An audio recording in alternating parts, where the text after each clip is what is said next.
World Intangible Cultural Heritage, Asian Poetry and Talk Show with Dr. Saheb Khandare.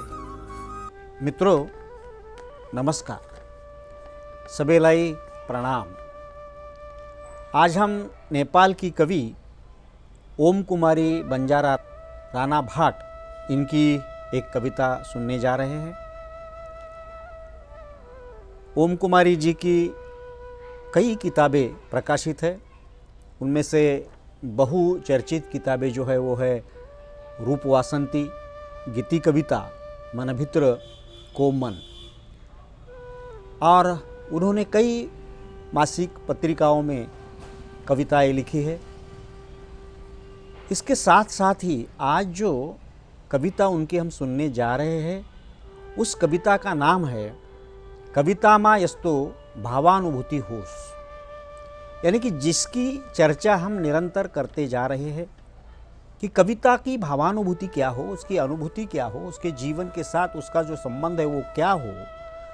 इस खोज को हम निरंतर बढ़ाने के लिए या फिर उस खोज को अंजाम देने के लिए यह एशियाई कविता का मंच स्थापित हुआ है। उसी आशय को लेकर के कवि राणा भाट यहाँ पर कविता लिखती है। मित्रों, मन का मैल यानी प्रदूषण नष्ट हो तो जीवन बहुत ही सुंदर होता है। सभी प्रकार की रुकावटें, सभी प्रकार की पीड़ा, सभी प्रकार की तृष्णा यह मन के भीतर पैदा होती है। और मन अगर सदैव प्रसन्न रहे, मन अगर सही सोचता रहे, उसमें कोई किसी प्रकार का प्रदूषण न हो तो विश्व हमें बहुत ही सुंदर लगता है। इस कविता में विश्व के भलाई के लिए, सभी चराचर के सुख के लिए कामना करती ओम कुमारी जी प्रकृति से अपना मेल मिलाप बढ़ाती दिखाई देती है। क्योंकि जब तक मनुष्य और प्रकृति का एक साझा जीवन क्रम न हो तब तक मानव मात्र का जीवन सुंदर नहीं होता।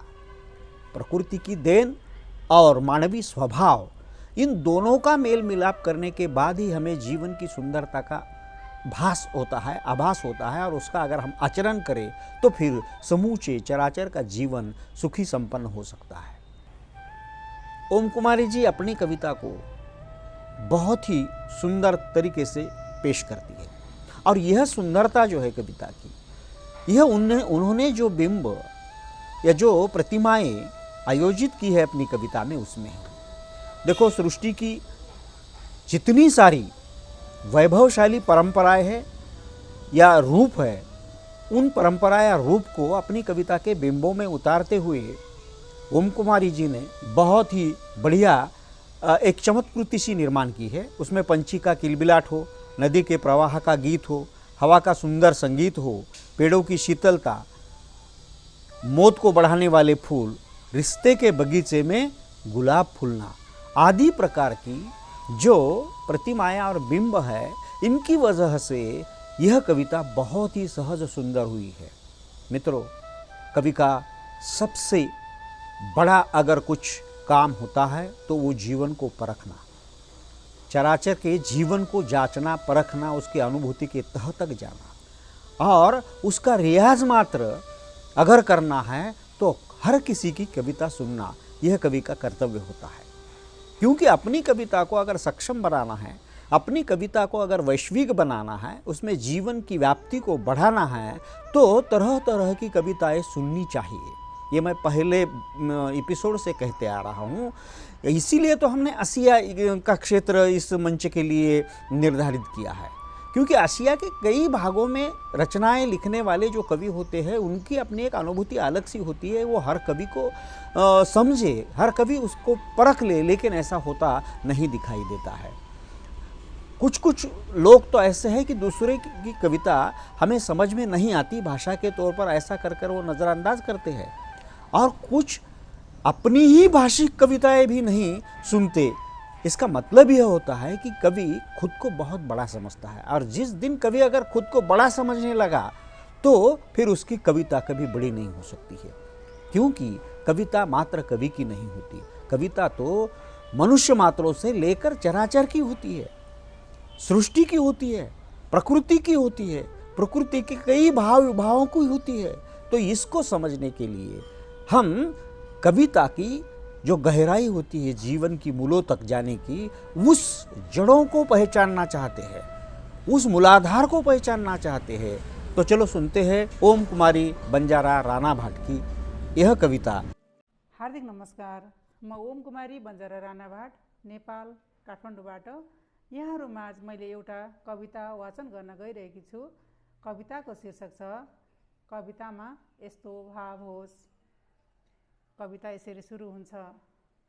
सूर्योदयले सदैव सुमधुर खुसी ल्याओस्, चराचुरुङ्गीले शुभ प्रभाती चिरबिर गाउन्, मन्द पवनले हर मनका प्रदूषण हरोस्, परिवारभित्र अनन्त प्यार बढोस्, नदीका जल प्रवाहले गीत गुन्जयमान गरून्, स्वच्छ हावाले सुमधुर सङ्गीत भरून्, नदी नाला ताल तलैया र हिम शिखरले समग्र देशको समृद्धि सोचुन्, रुख बिरुवा र चौतारीले शीतलता प्रदान गरोस्, भन्ज्याङको सुसेलीले थकान मेटाओस्, उकालीले प्रगति पथको रेखा कोरिदियोस्, पसिनाले नितृक्क भिजेका शरीरले शतक आयुको सदैव कामना गरोस्, हरेक सुस्केरामा नवीन आशा पलाउन्, खुसीका कोपिलाहरू पलाउँदै फुलहरू फुलुन्, मूलको पानीमा संस्कार र संस्कृति भेट्युन्, हर सन्ततिको सुकृति विजयमान रहोस्, मिठो सम्बन्धको बाटिका भई गुलाबहरू फुलुन्,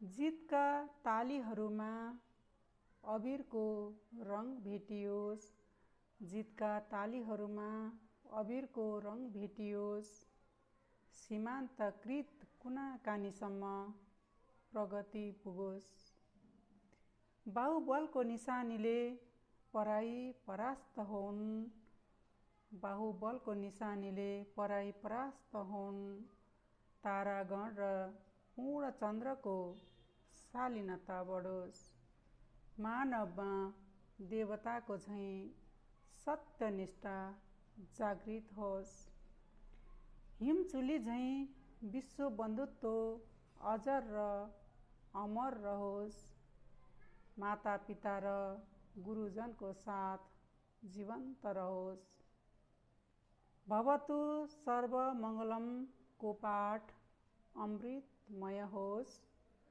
भवतु सर्वमङ्गलमको पाठ अमृतमय होस्, कवितामा कविको भाव यस्तै होस्, कवितामा कविको भाव यस्तै होस्।